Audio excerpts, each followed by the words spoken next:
A nurse from Tan Tock Seng Hospital who completed her vaccination in February has been diagnosed with COVID-19. As of May 4th, there are 40 cases linked to the Tan Tock Seng cluster. Why are people who have been vaccinated still getting infected with COVID-19? We speak to Dr. Leong Ho Nam, an infectious disease specialist, to find out why. Dr. Leong, how is it that vaccinated individuals still get infected? So if I've been vaccinated and I've been exposed to the virus will try to overcome the immune system and infect. If the immune system is on the weaker side, they'll infect, and depending on the amount of immunity there is, it will have varying severities. If I have a robust immune system with high amount of antibody levels, this will in turn block not only the first infection, but the second and third infections. Hence, you have heard of companies talking about having the third dose.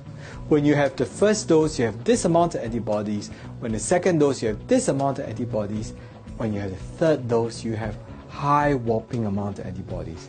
These antibodies will be like a GPMG, general purpose machine gun, that will tear down all viruses, even if it's mutated.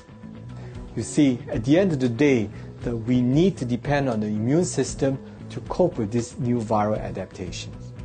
Eventually, COVID-19 will fade away as yet another common virus. What you're saying is the vaccination will not prevent us from getting infected? The vaccine, unfortunately, is not 100%. Other vaccines, chickenpox, measles, there are some failure rates. Vaccinations changes from a severe illness to a moderate illness, from a moderate illness to a mild illness, and a mild illness to no illness at all. In fact, if you look at those people who became infected despite vaccination, majority of them do not have any symptoms. They were screened and they were found to be positive. I see. So, does the effect of the vaccine stay in our immune system permanently? How I wish the antibodies would last on forever, but it doesn't. Like the natural infections, the antibodies will fade with time. Studies from Professor Wang Lingfa's lab show that 5 groups of people are quickly identified after natural infection. 30% of them will have long-lasting antibodies, 30% will have short-lasting antibodies, 30% will have moderately lasting antibodies. Of the last 10%, some do not mount any antibodies, some may have delayed response antibodies.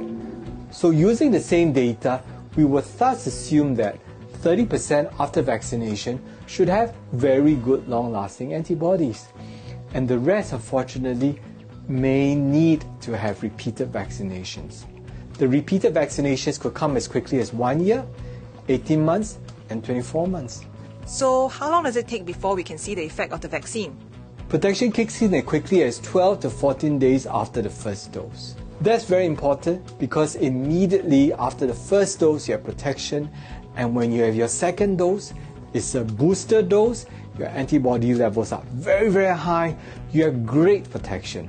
Not just against the primary infection, you're going to protect yourself against severe illness, but very importantly, you may protect yourself.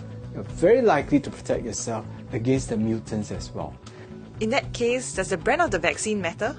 Currently, we have at least 5 different brands of COVID-19 vaccines. They vary in efficacy. Some very good at 94-95%, some at 50 to 60%. In fact, if you look at the mutants, different vaccines would respond differently. Certainly, these are all made by different companies, and there would in turn be different responses. Different individuals would respond differently to these vaccines as well. Most definitely in terms of allergies. Some people will be more allergic to this than the other, and some tolerability of the vaccines may differ. So, if it doesn't prevent us from getting the virus, why should we still get vaccinated? Is 95% vaccine efficacy, is that enough? I'll be very delighted if my son scores 95 marks and above consistently. But if he fails to get more than 95, do I take him out of school? Do I take him out of education? No. Because even with 93% or 92%, my child is benefiting from education. And indeed, even 92-93% when we're mutants, the country, yourself, is benefiting from the vaccination. We benefit from a severe illness, become a bad moderate illness, from moderate illness become a mild illness, now illness and none. The other way of looking at it is, my son, instead of getting a bad failure, is going to end up with a good pass. Perhaps not excellent, but a good pass is nonetheless great.